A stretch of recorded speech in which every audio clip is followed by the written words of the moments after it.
3, 2, 1. I think one video we did for Coconut, one video alone, drove them $500,000 in revenue. 1 billion views, 12 million app downloads, 110,000 videos created. 8 million views on a video, and every single consumer-facing app is running the program today. I just brought in 10,000, 20,000, 50,000 new users from this one video. People expect, okay, I'm gonna get a viral video, I'm gonna get a ton of app downloads. That's not how it works. Julia, what's going on? Hey, excited to be here. Thanks for having me. I think one of the absolutely craziest things that I've seen ever since I started roaming Twitter was seeing this idea of UGC, and you basically pioneered the industry. A little bit. It's been a crazy ride. It's crazy to see what 2 years ago has been versus now, where, 2 years, a year and a half ago, nobody was knowing what UGC was. And now I think every single consumer-facing app is running the program today. It's pretty cool. Can you believe how much the term UGC has grown into this mainstream word? It's literally crazy, and I think it's actually so funny because UGC existed before, but in the CPG space, and then tech just came and totally remade what that even means and what it does and the ROI that it has in this whole new way that's like kind of otherworldly. Now, from CPG to tech, consumer apps specifically, I think UGC is here to stay. It's one of the lowest costing marketing channels to get views, and I'm sure you have a lot of thoughts on it. But for those of you who don't know, why don't you drop them an intro about who you are and what you do? Yeah, I'm Julia, one of the co-founders at PlayKit. We run tech UGC campaigns for consumer startups, companies like Quizlet, Substack, Cash App. And yeah, like you said, we work with, a ton of creators to pump out a lot of views and hopefully get some downloads for people too. Amazing. So welcome back to the Adapty podcast. We have Julia from PlayKit, and this is one of the episodes that I'm most excited to film, largely because, one, she's made a huge impact on the industry, and then two, she's an actual practitioner herself. In the past podcast that we did with Max, we talked a little bit about autopilot, some of the features that we're making with Adapty, but now with you, who actually gets the chance to, participate in the app market in some sort of way for you as marketing, I think this conversation is going to be really interesting. So I think first and foremost, I want to hear what you guys have done at PlayKit, how you guys got started. I think that would be really good context. Yeah, I love it. This whole thing kind of started out, I was working at a women's health startup, and they essentially tasked me with the goal of growing the product with $0 to spend. And I was like, how the hell do I do that? No idea. I didn't even have TikTok downloaded at the time on my phone, but I knew the only way to really, be out there in the world was to post content on social media. So I made a TikTok and I started posting about this app, and it worked really, really well. I scaled the app to about 500,000 downloads pretty quickly. Whoa. Yeah, it was crazy. And it was so fun. I was in college, and I remember going between classes, checking okay, how many app store downloads did we just get? Or who are these new users coming in? How can I serve them? I was responding to TikTok comments. Every day, it was like my TikTok banned me from commenting more just because I was commenting back so many times. Check out Avia, that was the name of the app. And so it kind of just cannonballed into this thing, or snowballed into this thing where, okay, this creator program works really, really well. I hate making content myself. How do I scale myself? And that's kind of when the idea of, a true UGC campaign for consumer tech can exist. If you train creators to do this, do it well, and just execute time and time and time again. And now that's what we do at scale at PlayKit. And what are your thoughts on the state of apps and UGC right now? I think the industry has grown a lot. UGC is becoming more of a mainstream mechanism to help market your apps. What are your thoughts there? Yeah, I think it's such a powerful channel specifically because not only is it a great way to grow top of funnel, but then simultaneously for these products that maybe are newer to market, you get to learn so much about your ideal customer. How are they responding to the messaging that you're putting out there? Are your hypotheses actually validated in the things that they want, the things that they're looking for, and the pain points that you're trying to solve? And are you speaking to them in the right way? It's kind of that two-sided conversation that you have with hundreds of thousands, even millions of people on social media that can not only help dictate your marketing, but then your product as well as grow. So obviously, being someone who does UGC on a daily basis, you're bullish on UGC. I have some questions around whether UGC is here to stay or not. So hopefully Julie can help us dig into those questions. But before we get into that, one of the main things that our viewers really want to know is how to run a UGC campaign. Whether they're starting off with a small budget and they're an indie developer, to those that are running full-scale campaigns and have the real budget to throw behind many creators, I think that's a question that we would love to get answered. And you've answered this question, I think, a lot over different podcasts. But in general, how would you say for someone with a small budget, how could they get started with UGC? Yeah, honestly, my biggest recommendation is to do it yourself first. I know it's scary, and I know a lot of people, especially in the indie dev world, don't want to get on camera. It will do wonders for you because you'll learn it so quickly. And here, if you don't want to, all right, we can hire a couple creators. The best way to do that is still going to make you get on camera for a second. You can go on a marketplace like SideShift or something like that. Or I honestly think the best way is post a video of yourself talking about your app. Say you're hiring UGC creators. Anytime you say you're hiring on a social media video, it always does wonders. And people are like, oh my God, pick me, pick me. So do that and say, hey, this is what I'm building. Here's what I need creators for. Talk about how much you'll pay them, and I'll mention how much that should be in a second. But that's a really good way to set it up so that you can actually have inbound of people who are interested in the niche that you exist in. Once you do that, now you need to develop, okay, what is this strategy? How am I going to actually post? What are these posts going to actually be? So you need to do a really big deep dive on your target audience. I think a lot of people sometimes skip this part. It's really easy to build products, but we need to remember, who are we building these products for? And how do I speak to them? So get a really good understanding of who that person is that you're trying to sell to. Name them. What do they struggle with? What are they searching up already on social media? And kind of act like that person and do some research. Scroll on TikTok, search up those key terms that you think they're probably searching up and consuming on their own feed. And that's the kind of content that eventually when you post, you're going to want to roast up for. Obviously, in your post, you're going to try and do that subtle app plug, product plug. But we want the videos to feel like they would just organically come up on the For You page by itself. So educational, entertainment, anything that provides value like a normal, organically viral video would, with that added plug of the product.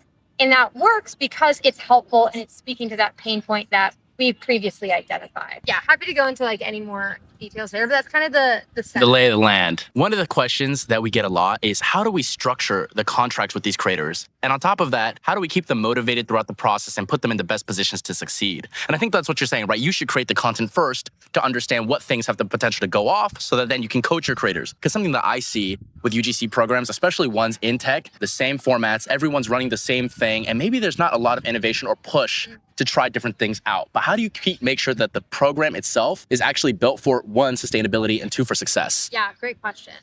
So a lot of people try and do, just flat rate or just CPM. I really recommend doing a mix of both. So when you're working with creators, it's really powerful to establish like true community. People, a lot of times these creators are going to be working, part-time with you. They're probably college kids. They're just looking to get a quick buck. And they can do that now with any of these UGC programs out there. If you want people who are actually dedicated to you and want to be on your team and are rooting for you, the extra mile is building that community for them that they are excited to show up for and to stay in. A couple ways to do that: get a Slack group chat, iMessage group chat, whatever, Discord, if you're crazy, to get all of them in one place, share, celebrate who's winning, who's doing all these different things. And I guess talk more about like, okay, how do we actually get these people motivated to create content for us? The way that I recommend it, flat rate. We tier this at PlayKit, so our best creators make a higher flat rate than our worst performing creators, and they can graduate once they unlock certain different milestones. So it's kind of gamified as well. We start our creators, they make about $150 per week for 15 videos. And then on top of that, they earn CPM bonuses, $100 for 100K views, 500K views, $500, a million views, $1,000. And we usually cap that like 5K a month. So there's that cap, so you're not like spending a ton, but it's always very motivating for them to get to that next milestone. I really recommend sharing kind of the behind the scenes with your creators. So it's like, hey, great job, Susie, you did this. It brought in this many downloads. Now our team's working on blah, blah, blah, because we're learning this about our users.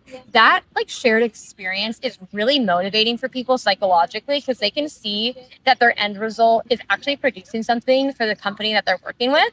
And they can speak to that experience so much better when they are then applying for jobs or working at other places. Because at the end of the day, these people are doing this for quick cash and something on their resume. If you can give them back the experience of, hey, I'm actually here to build you up and help you also become better in your career beyond just the paycheck you're going to get every month, it's really valuable for them. And I think a lot of these companies that are running this right now kind of don't talk about that or do that, which is just a super underrated tactic to actually get people who are motivated and care about you. So that's at the indie dev level. At the enterprise level, what are these companies coming to you for? Like, what type of advice are they looking for? / when you guys go to ahead and operate the campaign, what's their expectation? Yeah, totally. So we basically run it end to end from them. So all the creators that we work with, they've gone through PlayKit training and vetting, and what that looks like. They sit on a week-long paid trial campaign. We're actually posting videos about PlayKit, and that's how we source more creators. We grade them on our rubric. So everything from, hey, how's your lighting? Can you talk to the camera well? Can you invent new concepts well? And we usually only take the top 1 to 2% of applicants every single week. So our creators that are on board, they're great. They're top tier. And then when these enterprise clients come to work with us, they're really looking for, the best creators, 10 creators per campaign, making... Wow, only 10. 10, yeah, just 10. And each creator is making 15 videos per week on TikTok, and we cross-post that Instagram and TikTok. And we're really heavy in that iteration process. And I think that's something that's underrated as well. It goes so much beyond just getting creators up and setting them up to post. You need to be iterating every single day because you're putting out so much data. The great thing about UGC is you're putting out so much that you're able to do so much with it. So we have features in the software we built called Tracker where we scrape the comment section of every single video and we're saying, okay, how are people reacting to this? Are these messaging points resonating? How can we take this information for tomorrow and for next week's videos so we can always capitalize on that data we're putting out there and get closest to those viral moments that really convert? Do you think that there's necessarily a big difference between, let's say, I'm an indie developer, I want to find these 10 creators and help them versus, I want to go to an agency and have them, we want to outsource it. Is there a difference there, do you think? This shoots myself in the foot. I always think you should start in-house. I think agencies work best when you've found what works for you and you're ready to scale up. We take a ton of products, 0 to 1, they're launching and they want to find their formats that work. But if you're an indie dev and you're saying, okay, I need to figure out my marketing messaging, and I also need to figure out if I have product market fit, it's really powerful to do that stuff in-house because product and marketing talk so close to each other. If you can have those conversations really quickly and very fast and tight-knit, you'll just be able to iterate both the marketing and the product much, much quicker for a lot of a lower cost as well, which is the biggest thing. And across all the different clients that you've worked with, being in the space now for a year plus, what types of consumer apps do you think would benefit the most from UGC? Is it only a few niches? What is it? I think things that are more utility focused and lean more Gen Z. So a lot of times when I talk to clients, and I honestly turn down a lot of people who want to work with us because I only want to take on people who I think will be great success with. So things that are more utility based, things that you're shouting into the void of TikTok and Instagram, right? So you want something that's like, okay, if I am a 23-year-old college or 20-year-old college student and I'm struggling with my grades, whatever, perfect pain point that resonates on TikTok. But if I am working in B2B and I'm an analyst at a super niche firm, not as great for TikTok because when I, as that person, am scrolling, I'm not in my business brain, I'm in my normal person brain. So I always think about who are the types of people that are scrolling and how can we greet them with the pain points that they're suffering with in our marketing and our messaging. And that's the kind of apps that I think work best. So like Quizlets of the world would work really well. Language learning apps work really well. Social apps are trickier, I would say, because, higher barrier to entry when people are like, I need to get my friend on it, or sometimes I don't have any friends to get on it. So that's a huge one. But I think, Gen Z utility is probably the best. I feel like the single player apps, the ones that provide some sort of value are the ones that are driving the most. Not only necessarily views, but conversions with their UGC. And language learning apps are ones that I've seen the most from. And you have tons of experience with language learning apps and language, UGC creators that are making these pieces of content that I think are doing really well. Yeah.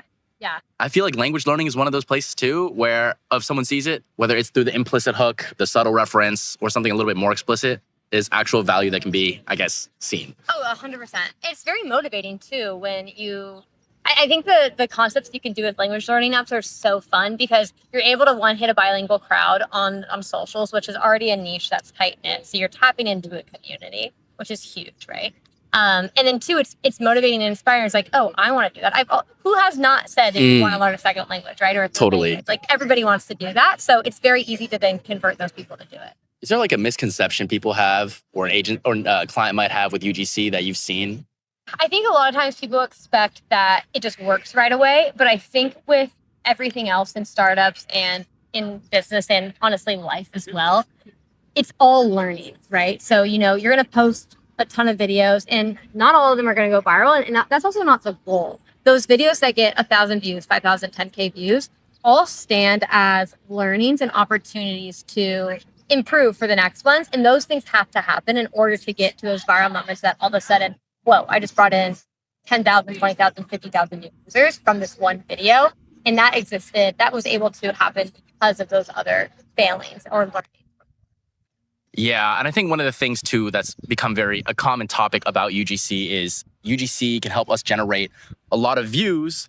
It's a little bit up in the air whether or not it actually converts into not only downloads, but then paying subscribers, which is something I actually want to touch on with you. What's your experience been with your clients, or when you look at the broader landscape? Okay, we now know that UGC, it's very possible to drive virality. It's very possible to drive millions of views for your business and your app. But what about payments? What are your thoughts there? Yeah, so transparently, I don't have like all the data that our clients go through after they go to the product side of things, but anecdotally in what I've seen, at my past jobs and talking to some clients now, I think it's really interesting because for a user who is scrolling on TikTok or Instagram to leave this app that they are addicted to, they're addicted to scrolling, right? They see this thing that they might not even realize is an advertisement. Maybe they see a comment of some girl saying, yeah, I love the, Duolingo or Parrot app or whatever, and it helped me learn Spanish. That person then has to say, okay, I'm going to leave this app I'm addicted to, go to this other app, the App Store, search it up organically, download it, and go through onboarding and then pay. You're kind of asking them to do a lot. Whereas a paid advertisement or influencer marketing, there's a link they can click, and then all of a sudden they can double click the side of their phone and they've bought the thing and the shoes arrive on their door the next day. So the organic side of things, I think that there tends to be higher intent from these new users that come in, which usually it makes them retain longer. Maybe they end up being higher paying, higher LTV users. Again, anecdotal data, but that's kind of what I've heard from people in my space. When these clients have questions for you, what is like a metric that they're looking to achieve? Is it views? Is it conversion? Yeah, I would say most of the time it's CPM. Cool. Because conversion is just so hard to track with organic. We've now built out a couple of things where we can like overlay your App Store downloads or anything like that onto views, and that's really helpful. But again, you can't do that one-to-one. I would say CPM is usually the biggest number. Because something that I think we've been focused on too at Adapty is not only understanding paid methods primarily that'll help drive traffic towards the app, but then conversions as well. And so we've been really focused on Apple search ads. And one of the big findings that we had was that, okay, for maybe 50 cents, now you can drive a cost per download in a country like Brazil, a third world country that acts like a premium market but doesn't cost a lot. And so when I'm thinking about the whole marketing stack as like an app developer or like an enterprise team, and I'm looking at all these different channels we have available, we have organic and then we have all these different paid methods. I'm trying to see where UGC might be able to slot in addition to things like Apple search ads or meta ads.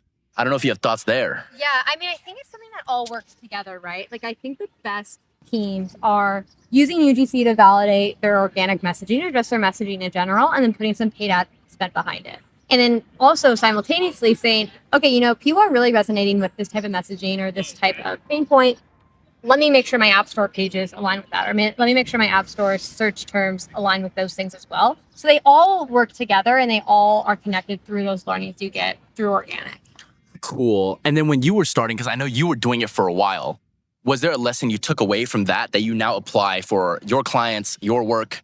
Yeah, I mean, I think that a big underrated thing, and it's hard to replicate if you're not very intense about it, is the community that you can create from organic and that flywheel. So one of the biggest things we do is really leverage the comment section. People expect, okay, I'm going to get a viral video, I'm going to get a ton of app downloads. That's not how it works. A social video is an entire ecosystem. You're scrolling, you see a video, next thing you know, you're scrolling through the comment sections. What is everybody else talking about this? How should I think about this? If you can properly leverage and own that comment section, that's when you can then win the video and when you can drive conversion. So comment seems like the success, I guess, area. You can kind of get the sentiment for how well your campaign is doing through the comments you receive. 100%. What about if the campaign is failing? Yeah. I think it's really interesting, and honestly would look to comments there as well. Like sometimes maybe you're having a viral video and the comments have nothing to do with the product. You're like, okay, well, this was a product forward. Now I know I need to tweak this, blah, blah, blah. So again, it all serves as learnings of how are people reacting to this, and now how should I react to this? Maybe you're posting a ton of videos and nothing's getting any views. A couple different levers you can pull are my video creatives actually good? Are they actually organic? Are my creators good? Is my account properly warmed up? And to note and to test that is when you're scrolling on the For You page, about 80% of the videos on there should resemble things in your target niche. If it's not, then your videos probably aren't being sent to the right people, which is an easy thing to fix. All you have to do is search on the For You page for like 2 to 3 minutes, things in your target audience or your target niche, and it'll fix it like that. And that's honestly a huge fix that's also super underrated. So I guess then if I'm trying to summarize everything you just said, look to the comment section to know whether your campaign is successful or not. And then the types of comments that you receive, whether they're about the product, like, oh, what's this app? Those type of comments typically signal success versus comments that are just like, I guess, fire emojis, or maybe no comments at all. Yeah. Yeah. That signal, okay, maybe this campaign isn't going as successful as I want it to. Yeah. The way I think about videos sometimes is the internet in general is like a giant group chat or a giant inside joke. And your job as a marketer is to get in that. You want to join these communities that already exist and kind of chameleon yourself so you don't feel like you don't seem like an outsider, but you seem like someone who belongs there and also commands attention, and you come with that force so people trust you, believe you, and then buy your product. So a couple of ways to do that. I always think about, okay, when I'm making a video, I kind of want it to feel like I'm sending a text into a group chat and I'm hoping for a response. So invite those comments, invite those conversations to give you the opportunity to then reply back and be like, oh my gosh, yeah, I started using this app and it changed my life. And that's how you can really get that flywheel of conversion. So for someone starting out, if they have a minimal budget, you think it's up to them to start by making the organic content themselves before outsourcing it then to necessarily the creators, and then looking towards the comment section to see whether or not their campaign for, I guess, their user-generated content is working, or their organic content. Yeah, that's my recommendation. And I know a lot of people don't like to hear that, but I think it's the best way. And then one tactical question that we've also received around UGC is how long they should structure these contracts with the creator before deciding whether or not they should want to continue with them, double down, or move on. Do it week over week. Our creators post like Monday through Friday. And every single week, we're auditing all of our creators on all of our campaigns, and we pull the bottom performing and replace them. I think you can know very quickly if somebody's filming in bad lighting, and you can, of course, give them that feedback and say, hey, can you change this or do this, whatever. But if those things aren't being changed or if they're not responsive, move very quickly. There's no need to, there are hundreds of thousands of UGC creators out there. There is no reason to work with ones who are poorly performing when great ones are right around the corner for you to work with as well. I just think it's crazy now, the amount of creators that I see when I scroll TikTok or Instagram that have UGC creators somewhere in their name, their bio. There's tons of them out there. And I think it's just a matter of finding ones that can produce the results that you want for your app, or at least are responsive and attentive in that way. Is there qualities that you look for in these creators that seem to do much better, whether it's from a conversion standpoint, a view standpoint, than other creators? Yeah, I think one of the things that we screen for most, I guess 2 things. One, how well do they talk to the camera? I think now with more and more companies doing UGC, we're increasingly having to be more creative with the types of content that we create. And so a lot of that is, a mini skit or a kind of like FaceTime-esque talking video to the camera. So you want creators who are ready and able to do that very quickly and easily. The second is, do they care? If somebody's showing up on time to your interviews, if they respond quickly to your messages, if they're sending you inspiration, that's a really good sign that they're here and they're down to clown with you. If you have somebody who's kind of on the sidelines, that's going to show up in their content as well. And the way that you create that care is all those things I was mentioning earlier with, that CPM deal, developing that community with kind of letting them into what you're doing on the product side and things like that. Amazing. I mean, I feel like Julia just dropped so much game about the tactical execution of UGC. But in case you didn't know yet, we just dropped our Apple Search Ads Major Report State of Apple Ads. And it's a 40-page report that goes into all the different details of how to run your Apple Ads campaign. Ones that will help you achieve a very low cost per download and also maximize your LTV that you can actually get from these markets. So if you want that, go ahead and comment in the comment section below, because we put a ton of effort into analyzing over 8,000 apps, 1 million plus ad groups, and we think Apple Search Ads in conjunction with UGC, in conjunction with your other marketing methods, are great ways to grow your app. And she's only able to do this because she's had such amazing results with PlayKit. I want to talk some about your case studies. Yes. I think you've had tons of major success that you've outlined, but I want to know some of the lessons and learnings that you took away from the campaigns that you loved, like Parrot, Ollie, Dupe, whatever. What were some of your favorite campaigns that you've run, and why were they successful? Yeah, I think my favorite to date is one we're actually working with right now. It's Quizlet. It's so fun because we're able to they're a bigger brand, and their biggest goal is just brand recognition, and say that flashcard app that everybody used in middle school, it's still around, and we can still use it for things, right? It's so fun because the types of content we can create is just so unique and so creative, where again, it's that community building angle. One of our formats that's ripping for it right now is like send this to your boyfriend, and it's a flashcard deck of like a menstrual cup, a hair tie, lip gloss, and it's like, does your boyfriend know what these things are? And if he does, he's a good boy, and if not, he's not. And Wow. I think it's so fun because it's like controversial, and people are like, oh my gosh, I need to send this deck to my partner or whatever it is. So again, it's just like, how can you create internet movements and moments? I think that's really what differentiates like a good versus poor UGC these days. Are you mostly, when you're going through the construction for the campaign and the types of creative that you build, are you guys looking to replicate content that you found already works in the market? Or are you trying to go with more of an original approach? Or is it a mix of both? It's a mix of both. I would say because we're doing such high volume, every day these creators, we give them new scripts and formats to try. And it's always a healthy mix of, we know this is working already, let's replicate it. But then simultaneously, we need to make sure that we're always ahead of the curve too in creating these new formats that work. Because with UGC, what happens is you can rip a format or you can rip messaging for a long time, and eventually it'll kind of dive down again. So you need to always be ready with what's that new thing that's going to keep us on that viral trend and viral momentum. So it's always a little bit of that, let's repeat, but then also let's explore as well. For a campaign like Parrot, was that the kind of the approach that you guys took? Again, a little bit of both. That campaign was so fun too because we were able to, again, just be so creative with the storytelling that we were doing and working with bilingual creators and just like talking about things that happen in everyday life that people can really relate to. It's, again, the community building is what I always come back to. Cool. And what, for you personally, signals a success for your campaign? Like, how do you kind of come to the conclusion that you yourself and your client are both like, yes, we won with this campaign? When the client makes a lot of money, that's always great. Yeah. I think one video we did for Coconut, one video alone, Coconut was then acquired by Quizlet, and right. That's like our relationship with them now. Drove them $500,000 in revenue. 500,000. Crazy.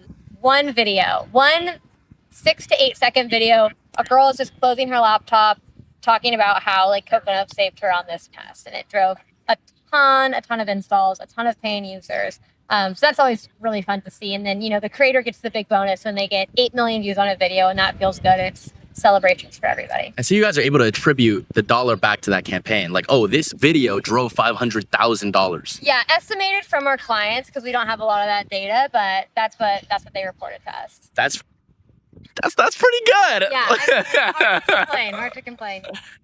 Out of all the campaigns that you've worked with, which one gets you the most excited when you think back? Is it that one, Parrot? I actually think it's Dupe. And I think it's because it was in early days of PlayKit. Dupe is such a cool company. Bobby is a really, really cool founder. And he took a bet on us very early. I think he was like maybe our second or third client ever. And we worked with him very closely to create these really creative styles of formats, creative styles of videos, train creators on, how can we do more than the regular hook and demo style stuff? And it just absolutely ripped for Dupe. So it was super cool to see and really great product too. Shout out the psychology major. Yeah, I think that helps. For coming into play. And now she's talked a lot about the case studies, about how to run the UGC campaign. What about some of the disruption that's going on in the industry, particularly when it comes to AI content or other types of content that aren't necessarily UGC? People think that they can replicate UGC with AI. I feel like that's a really interesting topic because it's like, okay, what things are better done as a human versus what things are, even if it's AI labeled, can still function and perform well? Yeah, the way that I look at AI content right now, and I think this is going to change as things get better, but right now, I think AI that performs well are videos that are clearly AI, and we're not trying to fool anybody, right? Where it's like, maybe it's two dogs talking and having a dog podcast. Great. Like, I can laugh along to that. That's funny. But if it's like an AI UGC creator and it's trying to look like a real person, great. Like, I can laugh along to that. That's funny.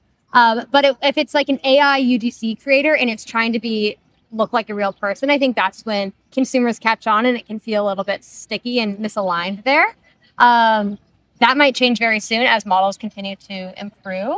I think what will never get away from the human touch is that unique strategy, which is what we always double down on. Because like I was mentioning earlier, it's like that the internet is like an inside joke and people come on here for community to communicate and to feel connected to others. So you always need that human touch element, somebody who's inside of that, connected to other people to leverage that for your strategy. So I think as things grow, we'll probably use AI tooling more to help with the actual production side of things or the creator management side of things.